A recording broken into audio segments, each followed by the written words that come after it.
أعوذ بالله من الشيطان الرجيم بسم الله الرحمن الرحيم سبحانك لا علم لنا إلا ما علمتنا إنك أنت العليم الحكيم أما بعد فإن أصدق الكتاب كتاب الله وأحسن الهدي هدي محمد صلى الله عليه وآله وصحبه وسلم تسليما كثيرا كثيرا وشر الأمور محدثاتها وكل محدثة بدعة وكل بدعة ضلالة وكل ضلالة في النار. وعن أم الفضل رضي الله تعالى عنها قالت إن نبي الله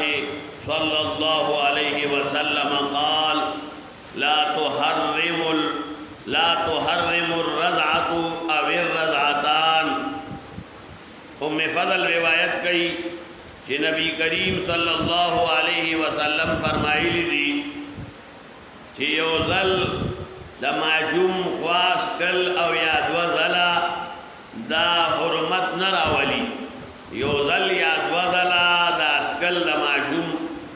او رضاعت عام دے کا خوا معشوم را اوروی او کنا مورو لگی گی او خپل خوا تزور ورکی او پی ورکا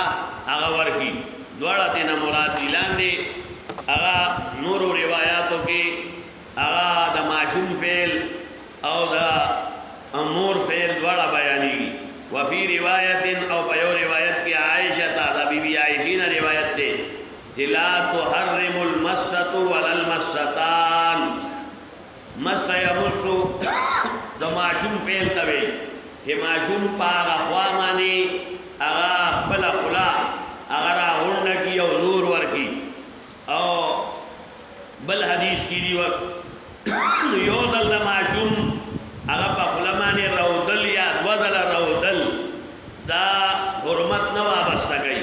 وفی اخرى یو بل روایت کی ذاتین لأم الفضل دا ام فضل نا روایت تے کہ قال لا تحرم الاملاجت ولا الاملاجتان والاملاجتان دا لا پاکے اغا عطف دے گنا پلا مانی ننا حرامی دا مور دا عمل کے خپلا خلا اخوا پا خلا دا چاکی کی دی دا معشوم کی او زور ورطور کی اداغین پیرو باسی دی تا املاج وی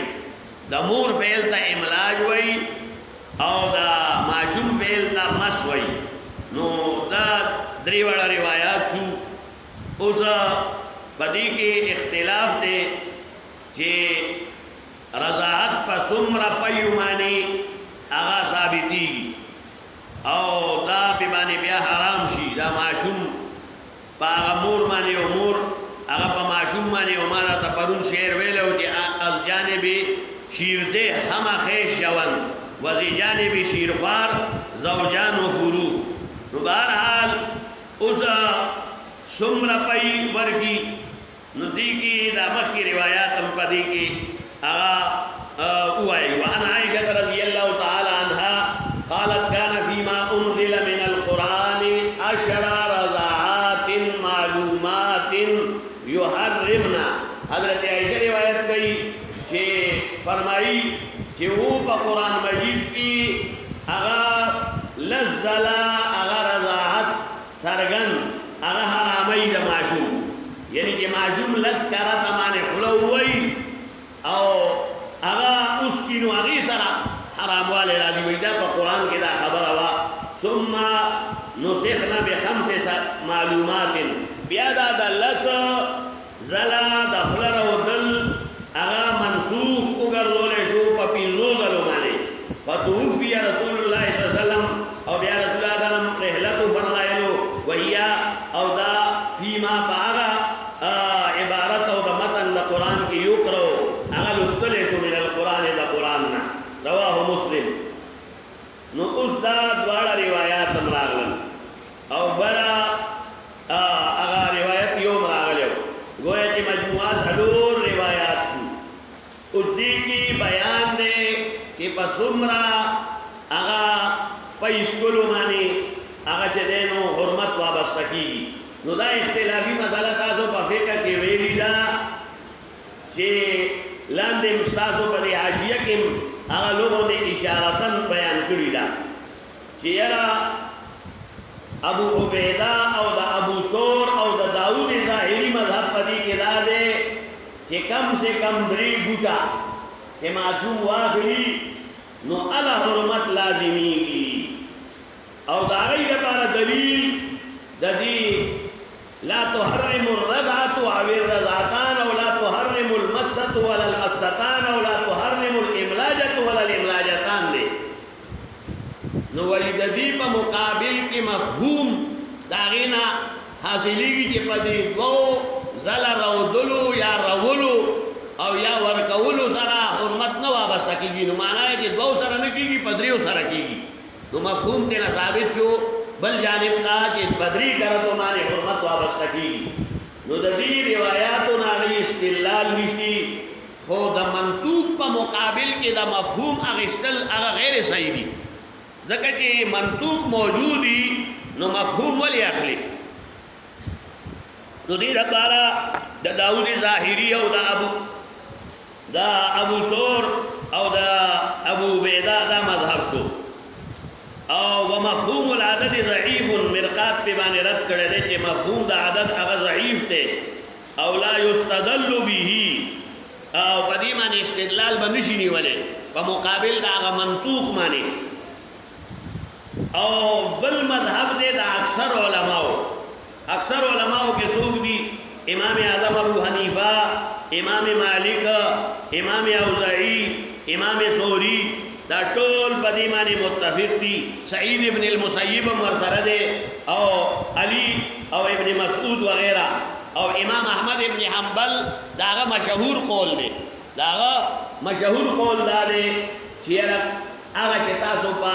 فقه کې عبارت ویلې دي قلیل الرضاع وکثیره اذا حصل فی مدة الرضاع نو يتعلق به التحریم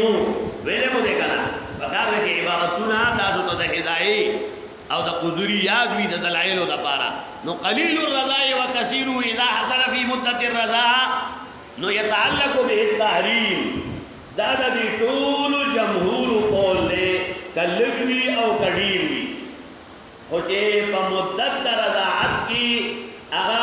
دا اوس کله شو نو دغه حرمت پیمانه ثابتېږي دلیل د دې لپاره څه دی نو دلیل د ظواهر د لپاره خدا روایت او د کمیوي د اولنې روایت چې دا 3 قسمه روایت هغه د ام الفضل نه او یو د بیبي عائشې نه او بل د ام الفضل نه هغه نقل دی نو د دې مفهوم په اعتبار سره هغه ځان ته مستدل ګرځي او دا هغه د تردم وو د جمهور لپاره قران مجید آیت ته چې قران مجید آیت مطلق دی وامهاتکم اللاتی ارضعناکم او تاسو مین دي پتا سو باندې حرام دي هغه مین دي چې تاسو دا غي خواګانی هغه چې کوم دې سکلی وی اوس باغانی مسومره سکلی لګاو ډېر نه دی بیان کړي نو مطلق دی او مطلق با خپل اطلاق باندې جاری پاتې کېږي چې دا قاعده ده تاسو ویلي د فقه قاعده نو دې دا بار دا غي دا بار یو خو دا دلیل دی چې او کته وی چې نه په یو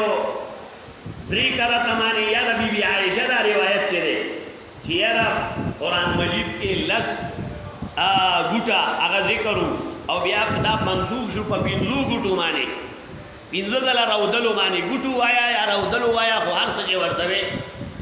نو دا خبره چې کوم دی دا محل نظر ده دا داسې محل نظر ده چې بیبي عائشه خو وایي چې قران کې دا آیت شته دی چې دا پینځو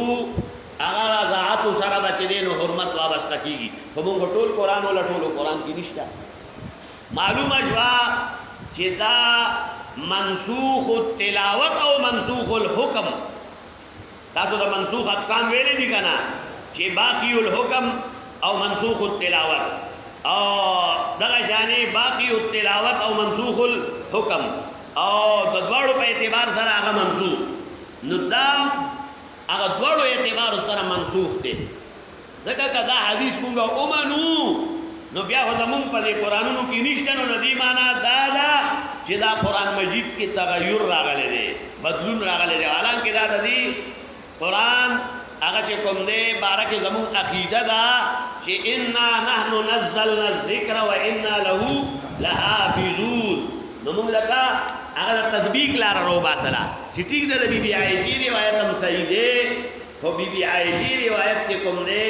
هغه څه باندې مبني دی؟ په منسوخ الحکم او منسوخ التلاوت باندې مبني دی. نو بی بی بیا ولې وایي چې دا پنځو والا چې دی نو هغه موجود دی زما په قرآن کې یا د خلکو؟ یاره بی بی ته د نسخ د تلاوت حکم نو رسېدلی، بی بی ته د نسخ د تلاوت د حکم نو رسېدلی. نو هغه ځکه د خپل علم موافق وایي، هغه د خپل علم موافق دا بیان کوي چې دا د پنځو والا نو لسو والا منسوخ دی او ورسره د پنځو والا منسوخ شو. په څه باندې؟ په دې آیت باندې. لکه لسو والا په پنځو منسوخ شو، دا خو بی بی عایشه مني. نو دا پنځو والا په امهاتکم اللاتي ارضعناکم مطلق باندې څه شو؟ هغه منسوخ شو. نو دا جواب دی د بی بی عایشې د دې روایت. نو بهرحال دا شو د جمهور مذهب چې امهاتکم اللاتي ارضعناکم. او که تاسو په دې باندې اصرار کوئ نو موږ وایو چې دا تقیید دی د مطلق د کتاب الله په خبر واحد باندې. او تاسو قاعده ویلی دا چې مطلق د کتاب الله با کم نه کم په مشهور باندې سکے هغه مقید کې. او دا روایت سره دا خبري احاد نه دی. نو دې لپاره په دې باندې عمل نشو کولای. نو دې جواب دا شو. او بل د امام شافعی مذهب پکې څه دی؟ نو امام شافعی مذهب کوم دا دی چې دا بی بی عایشې والا روایت دی.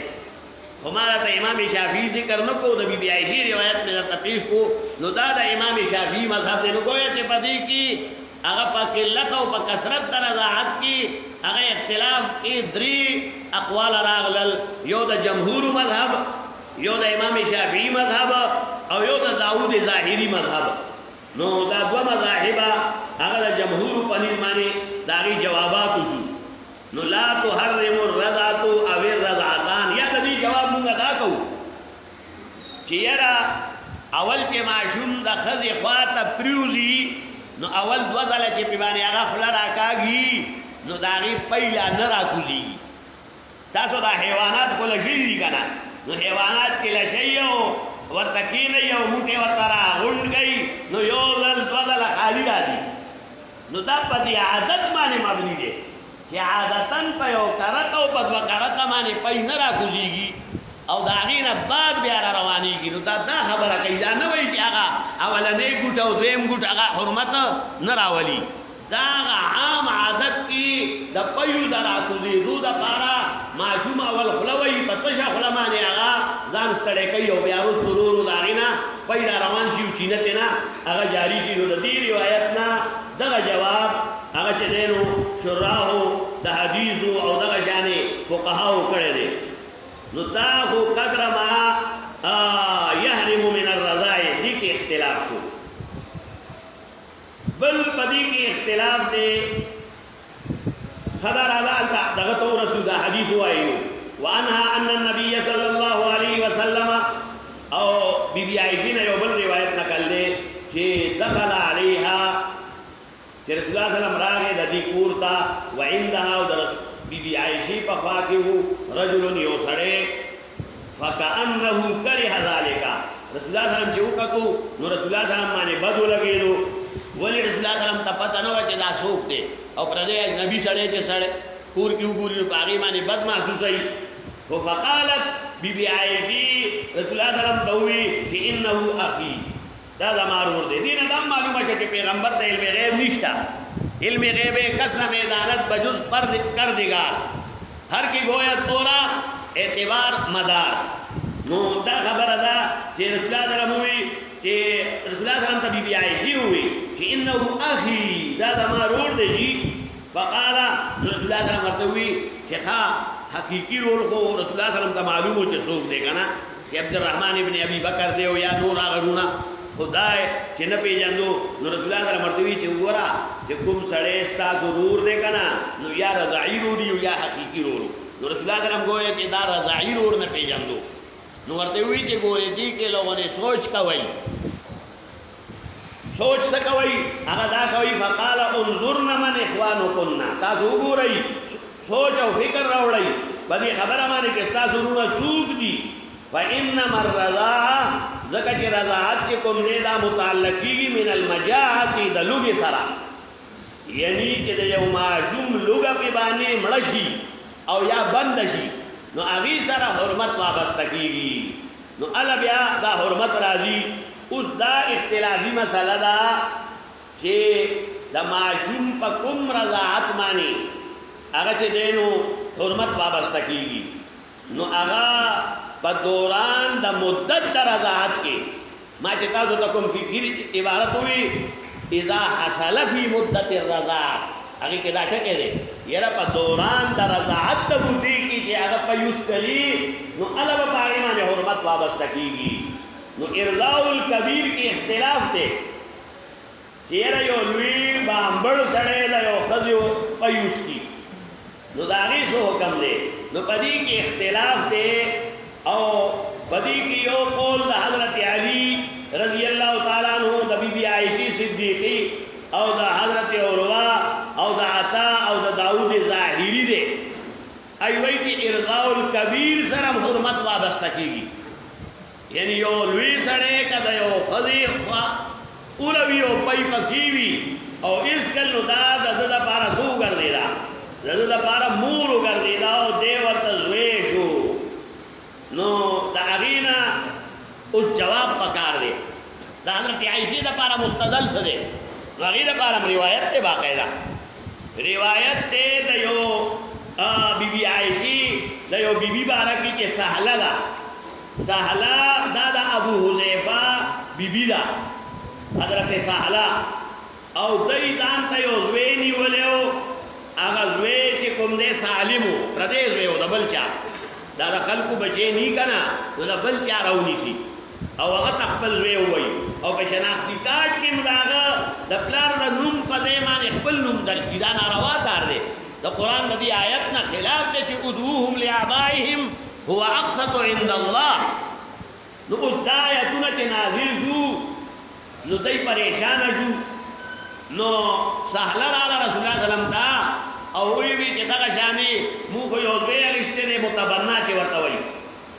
او هغه وی زمون چې کوم دی هغه ته زما خاون ویرم واده کړی دا یعنی خپل قرابت زیاتولو لپاره پردیس به اول وی کو بیا ورته ویره واده کا نو معنا چې وی دی اوس دا آیتونه نازل شو دو لیابای مواقصت عند الله نو موږ سوکو او بل لاله چې هغه هم سره وړو کې وی شوی دی نو رسول الله سلام ورته وی چې تو ورته خپل خوا ورکا نو چې خوا ورکی نو دا به تا د پارا د لیدل قتل جایز شي خو یاد ساتئ رسول الله سلام لیدل قتل ویلی دي حرمت یې نه دی بیان کړی نو اوس د اغین بیا د دې روایت په بنیاد باندې دا مذهب جوړ شو د حضرت علی د حضرت عائشہ د عروه د داوود ظاهری وغیرہ چیرې ارضاء الکبیر سره حرمت سکی هغه ثابتېږي نو د دې روایت او د دې موجوده روایت په مابین کې اختلاف راغی دا مونږ کې بیان کو چې رسول الله صلی الله علیه وسلم وایي چې لوګي په بنیاد باندې تاسو رور ګرځيږي چې ماشوم وړو کې وی او لوګه کې دا بل سیز د لوګي د بندولو د پاره هیڅ نشته ما سیوای د دې پيونه او دا کومه زمانه دا چې کله ماشوم خوراک نه کوي هغه زمانه یو چې خوراک نه کوي هغه زمانہ هغه ته معتبر ده نو د دې روایت او د هغه روایت په مابین کې هغه تعارض رالو نو تعارض به داسې د فقو چې هغه روایت چې ده هغه روایت هغه تخصیصي خبره ده یو جزئی واقعه ده او دا غیر لپاره رسول الله صلی الله علیه وسلم خاص اجازت کړو او غیر لپاره دا حکم نه دی او بل دا چې دا صرف دا نظر د کتو د لپاره یو هیله ولې کړی ده او باقی حرمت بیان په دې حدیث کې نه دی راغلی نو بربنا ای دا هغه حدیث نه زموږ جواب وشو چې یاره دا خبره داسې نه ده او پاتې شو دا روایت نو دا په خپل حال باندې دی ځکه چې موږ دا خبره ویلي ده چې دا د رضاعت نه حرمت ولې وابسته کیږي دا د جزئیت په بنیاد باندې تاسو ویلي ده او استمتاع بالجز څه دی هغه حرام دی نو دی بنیاد باندې دا خبره لاګو شوې ده او جزئیت به الګ ګرځيږي چې په دوران د مودې د رضاعت کې هغه په یوز کی ځکه چې کا د غذا د خوړلو په زمانه کې نو هغه په بیا جزء بدن جوړېدل امکاني خبرې دي اول خو جوړیږي نه ځکه چې قوام د بدن په غذا باندې په هغه زمانه کې او که جوړم شي نو دا امکاني خبره ده نو دې لپاره التا حرمت نه وابسته کیږي جواب باندې پوه شئ کنه چې دا حرمت به بنای جزئیت ده او استمتاع بالجزء بیا څه ده هغه حرام ده او په دې زمانه کې هغه جز نه ګرځيږي چې کله سړی لوي شي یو خوراک څخه او دا سړی خو دومره لوی و چې واده کړو تاسو وی کنه خبره نو ما درته وی چې دا تخصیصي واقعیا ده او یا دا قبل الهجرت واقعیا ده او دا منسوخ ته هغه امر په دې حدیث سره دا بل جواب دی یو د تطبیق لاره مې توخیلا او بل مې درته وی چې هغه منسوخ ته په دې روایت سره چې موږ بیان کو رسول الله رحمت چې خیال کوي او ګوري پام کوي نو دا غینه بعد فیصله کوي دا خبره خلاص شوا او اوس دا خبره چې مدت رضاعت څومره ده نو دا اختلافي مسله ده درېمه مسله ده چې نن درته چیړم درېمه مسله مدت رضاعت ته نو تاسو پکې ویلي دي چې جمهور مذهب دا دی چې 2 کاله د جمهور مذهب سره ائمه ثلاثه صاحبین ورسره هغه د دې قول قائلین دي چې حولین کاملین د دین علی استدلال نشي او امام صاحب د پاره هغه دلیل امام صاحب مذهب دا دی چې نه 2.5 کاله امام صاحب کې وایي چې 2.5 کاله نو داغه د پاره مستدل څه دی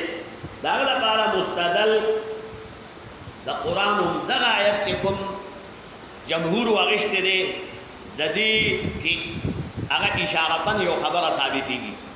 اشارتن پکې دا ثابتېږي چې د چا خو خیر 2 کاله دی ورکی او مخکې پکې راځي فإن أراد فصال عن تراض منهما وتشاور فلا جناح عليهما کتاسو اراده کوي او چې پر ځامندۍ او په مشورې دا خځه او خاون نو بیا دا کار کولای شي چې دای ته پوره موده باندې سور کوي هغه پي ور کوي او پوره موده څومره ده هغه د دې 2 کالو سره هغه شپږ میاشتې نورم دي یعنی 10 میاشتې 2 کاله څو میاشتې دي 4 میاشتې او شپږ میاشتې پکې نورم سیوا کا نو دا شپږ میاشتې د دای پر ځامندۍ او په مشورې دي ځکه کله کله خزه خاون 2 کاله بعد بیا بچي پیدا کوي بل نو دای مشوره وکړي چې یاره پیدا نو چې بل پیدا کوي نو بیا ودا خوانه اړای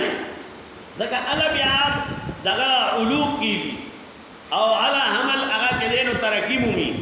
او دغه حمل هغه ځای کیږي نه ساقطیږي نه چې بل ماشوم خو دغه مور نه روي کنه نو دې لپاره دا اور فین اراده فصال ان تراض منهما وتشاور د دینه معلومیږي اشارتن چې یاره کسو واړي نو بیا به باندې مشوره کولې شي نو چې کوم شي کې ته مشوره کې نو معنا چې هغه کې مخ کې میدان کولاو دی کنه که مخ کې میدان بند نو بیا دا مشورې او درازامندۍ د ټکی ساجت شو کویږي په خبره مشوره خو هغه دی کېږي چې پاغي کې بل جانب ته هغه لاره کولاوي او که جانب بند نو بیا پاغي کې مشورې ته حاجت وي خو بیا التخ فتعين البتخل البازغل ولا خبره ده یو استاد روانو خپل کډه یو چتا کا او یو بتخې پاتې او یو بازغل طالب پاتې نو خو معلومه شوه چې بازغل بچې دی نو دا بتخې او چتای دا بتخې بل طالب اسلو چتای دا یو طالب پاتې دی نو دې لپاره دا مشورې نه معلومه شوه چې لاره پکې پس کولا والا د مخ کې د 2 کالو نه کولا والا بل عقلي دي دغه دلیل احناف د لپاره شته عقلی دلیل احناف د لپاره دا دی چې 2 کاله بعد چې یکدم ماشوم د خوانه جدا کی نو هغه د خوانه بغیر نه رضا کیږي نو بیا به دا خزه دا کار کوي چې کله به خوا ور کوي او کله به ورته نوره غذا ور کوي نرمه کیله به ور کوي او دلیا به ور کوي او فرني به ور کوي دې سيزونو به ورور او دې باندې سړی عادت بدلیږي شپږ میاشتو پورې دا شپږ میاشتې دا د عقل موده د حمل نه امام صاحب غشتي ده د څه نه غشتي ده دا اقل مودی دا حمل نا اقل موده دا حمل صدا 2 کاله او اکثر صدا اقل شپږ میاشتې دا ما ته اکثر وي خو تاسو موده نو اقل موده شپږ میاشتې دا او اکثر صدا هغه 2 کاله دا او بل دلیل امام صاحب د پارا حمله و فصاله 30 شهرا دی چې حمل او فصال دا سو میاشتې دی 30 میاشتې نو طریقه دا ده چې د دوو سیزونو د پاره یو شی اخر کې ذکر شي نو معنا ده چې دا دواړو د پاره دا ټول یاره دا کامران د پاره او د زید د پاره ما د 10 روپو اعلان وکړو نو څه مطلب چې کامران ته به 10 ملاویږي او زید د پاره به 10 ملاویږي دا معنا نه ده چې نیمه یو ته او نیمه بل ته دا د کوم ځای نه چاره اوستی دا په اورس کې خبره مچوله ده چې اخر کې چلے او سیز ذکر کی ا د دواړو د پاره ثابتېږي نو معنا دا چې دا حمل دیم 10 میاشتې دی او دا د خوانه پرې کېدل او بچ کټ کېدل هم دي چې 10 میاشتې دی خدا دا حمل اکثر مودا دا د حدیث د وجه نه 2 کالو نه زیات اوس موږ نشو بیانولې مجبوری ده چې الته حدیث کې وی چې کم نه کم مودا شپږ میاشتې او زیات نه زیات نو هغه کې مجبورن موږ د دې شو نه خبره راتاوه کچاتا ضروري شو میاشتو تا خو په دې کې دا خبره نشته نو دې دا پاره چې کوم کې نشته نو اب نه راتاوي او بل دا چې دې تم 10 میاشتې ثابت نکو نو بیا د 10 میاشتو د ذکر په فایده سمات شي وایي په خبره نو الا بسېږي نو حمله و فصاله 30 شهرا او دا غي د بار نور مستدلات کی خدا غي د مستدلات او بیا جوابات کی ګور هغه کې دا غي دا مستدل جواب سره دا حولین کاملین مونږ وایو چې دې کې بیان دا رضاعت نه دی راغلی چې وو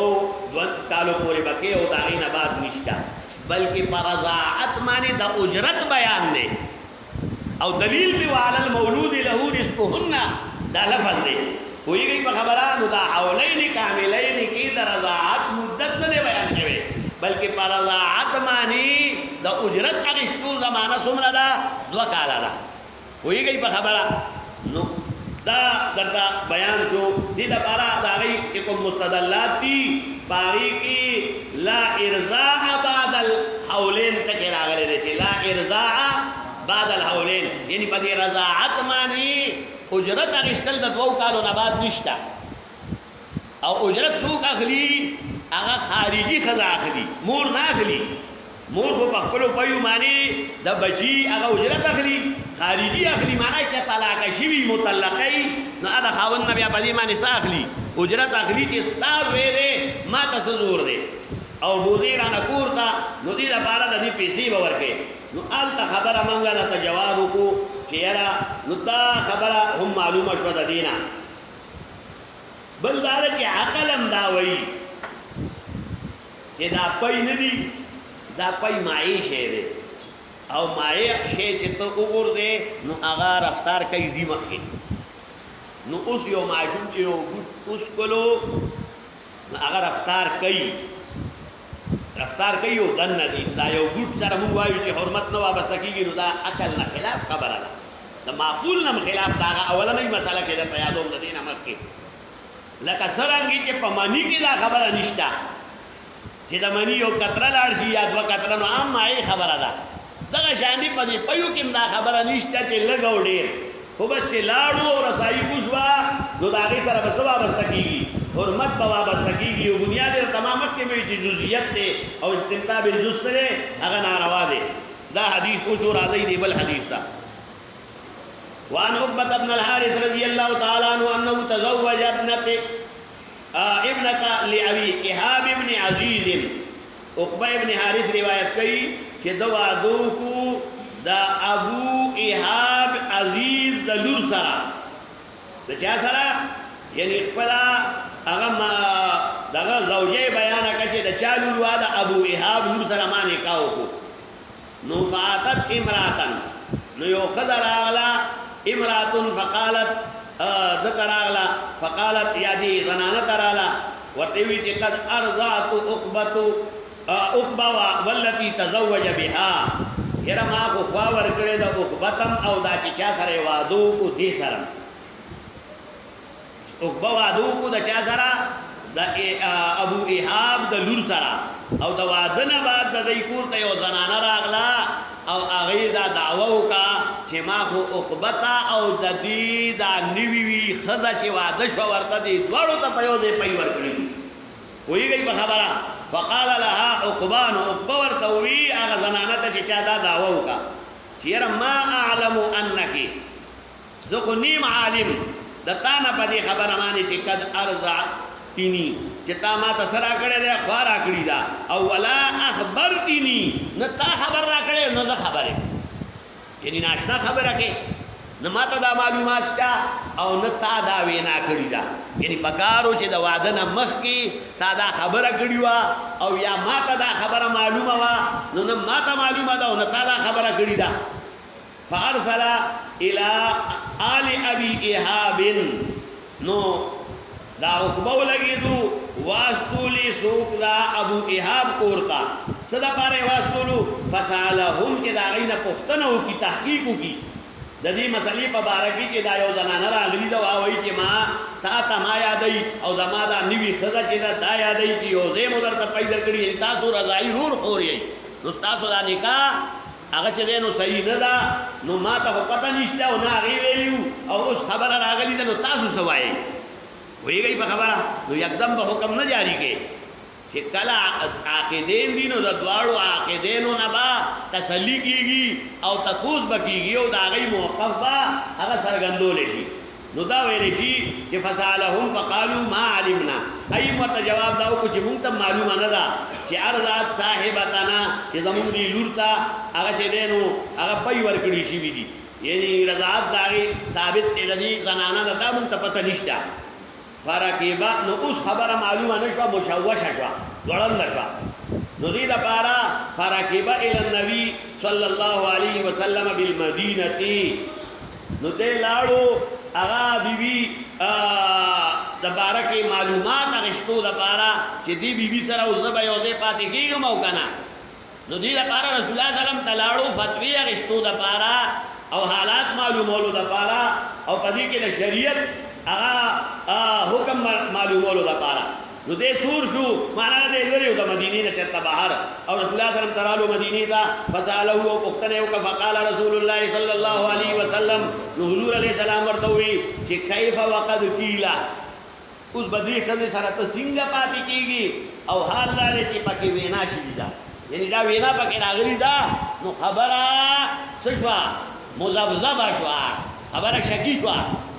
خبره ځوړنده شوا نه د هغې کور والا خبر دي نه ته خبرې او دا زنانه پکې راله او دا خبره وکړه نو اوس زړه کې تردد پیدا شو او خبره پکې شوي ده نو اوس به ته څنګه پاتې کېږي ففارقها نو دغه بیبي هغه جدا که عقبه ولګېدو طلاق دغه جدای که د ځان نه ونکحت زوجا غیره او د دې نه علاوه بیا بله ښځه وکړه اوس دا خبره چې شهادت د مرضعي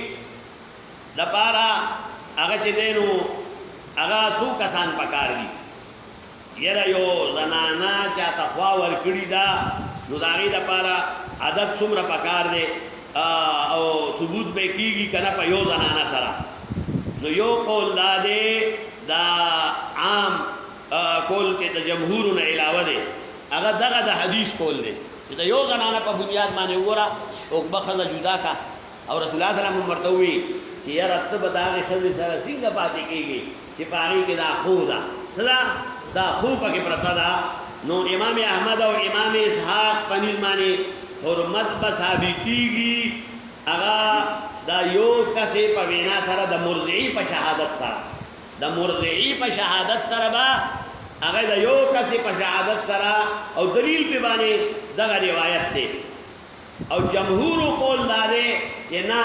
د مرضعي په قول باندې به رضاعت نه ثابتېږي او بیا چې نه به ثابتېږي نو معنا دا ده چې د چا په قول به ثابتېږي او په څومره عدد باندې به ثابتېږي په دې کې بیا اختلاف دی د جمهور نو د جمهور قول دا دی چې په یو مرضعي په شهادت باندې هغه عمل نشي کولی او کيو باندې کیږي نو په څومره باندې پکار دي، دوه ښځې پکاري دي، درې پکاري دي، څلور پکاري دي یا سړي پکاري دي، نو په دې کې بیا اختلاف دی د جمهور علماو. شافعي صاحب دا مذهب دی چې څلور ښځې پکې پکاري دي. تاسو ویلي دي د شوافیو مذهب پر رضاعت کې د شهادت څه دی چې څلور ښځې به ګواهیانې ورکوي، یو د مرضعه شي او درې د ورسره نور شي. هغه چې وایي چې دا ښځو شهادت پکار دی نو دلیل پې دا بیانوي چې دا ښځو خوا ورکول دا یو پټ عمل دی او دا شرم ځای دی او د شرم ځي ته د سړو کتل ناروا دي. نو دې دپاره یو زنانه د زنانه په مخ کې خو خوا ورکوي، خو لیکن د مردانه مخ کې خوا نشي ورکولی. نو د دې پته چا ته لګي؟ زنانو ته لګي. او که مردانو ته هم پته لګي نو بیا په کتو سره لګي او دا کتل ناروا دي. نو بر بنای ای هغه وایي چې د ښځو شهادت پکې مقبول دی، خو یو نه څلور ځکه وایي چې دوه د یو سړي برابر دي، دوه زنانه د څه برابر دي. او عام معاملاتو کې د څو ګواهي معتبر ده د دوو کسانو، نو د دوو دپاره هغه څلور وګرځېدل. دا د چا قول شو؟ د امام شافعي رحمت الله علیه. د امام مالک مذهب دا د حدیث دی. امام مالک وایي چې د یو مرضعي یوازې شهادت هغه مقبول دی او دلیل پې باندې دا روایت دی، دلیل پې باندې هم دا روایت دی. د امام اعظم ابو حنیفه مذهب پکې دا دی چې د شریعت عامه کومه ضابطه ده، عامه کومه ضابطه ده هغه دا ده چې دوه سړي یا یو سړی او دوه ښځې کم سے کم. عامه ضابطه دا ده، څلور ښځې نه، ځکه د ښځو ګواهي هن ناقصات العقل والدین. نو دې لپاره دا امام صاحب مذهب پکې د شریعت عامه ضابطه ده. او پاتې شو دا خبره چې په دې باندې خو سړي نه خبرېږي، نو سړي اجنبي دې نه خبرېږي که نه. مونږ خو ذوي الارحام یادوو چې ای به خو خبري که نه، د دې ښځې رور به خبري، د دې ښځې پلار به خبري، د دې ښځې خاوند به خبري. نو دې لپاره ذوي دا خلک خو خبرېدی شي، نو دې لپاره په دې باندې به حکم لګېږي. زه بس دا یو روایت دی، په دې کې خبرې دي.